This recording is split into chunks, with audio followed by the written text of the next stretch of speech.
അപ്പോൾ നമ്മുടെ അടുത്ത ബിഗ് ബോസ് മത്സരാർത്ഥിയാണ് ശരണ്യ. പുള്ളിക്കാരിനെ കുറിച്ചാണ് ഈ ഒരു വീഡിയോയിൽ നമ്മൾ ഡിസ്കസ് ചെയ്യാനായിട്ട് പോകുന്നത്. നമ്മുടെ പ്രൊഡക്ഷൻ ലിസ്റ്റിലേക്ക് ആദ്യം പോലെ ഉണ്ടായിരുന്നതാണ്. അപ്പോൾ പുള്ളിക്കാരുടെ എഡ്യൂക്കേഷൻ നോക്കുവാണെങ്കിൽ പുള്ളിക്കാരി അതുപോലെ മാരീഡ് ആണ്.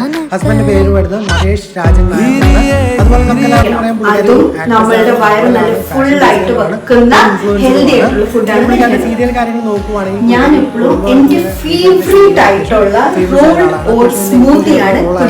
കുടുംബ വിളക്കിൽ പുള്ളിക്കാരി ചെയ്തുകൊണ്ടിരുന്നത്. അതുപോലെ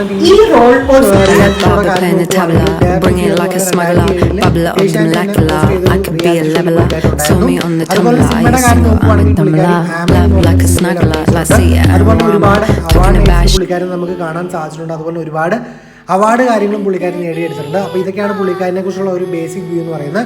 അപ്പോൾ എങ്ങനെയാണ് നിങ്ങൾ ശരണ്യയെ സപ്പോർട്ട് ചെയ്യുന്നില്ലെന്ന് തീർച്ചയായിട്ടും താഴെ കമൻറ്റായിട്ട് രേഖപ്പെടുത്താൻ ശ്രമിക്കുക. ബിഗ് ബോസ് റിലേറ്റഡ് ആയ എല്ലാ അപ്ഡേറ്റ്സും ആദ്യമേ തന്നെ അറിയാനായിട്ട് ഈ ചാനൽ സബ്സ്ക്രൈബ് ചെയ്യുക. അതുപോലെ നമ്മുടെ ടെലിഗ്രാം ഗ്രൂപ്പിൽ ജോയിൻ ചെയ്തില്ലെങ്കിൽ തീർച്ചയായിട്ടും ജോയിൻ ചെയ്യാൻ ശ്രമിക്കുക. അടുത്ത കണ്ടസ്റ്റൻസിനെ കുറിച്ചുള്ള കൂടുതൽ ഡീറ്റെയിൽസുമായി കാണാമെന്ന് പ്രതീക്ഷിച്ചോടെ.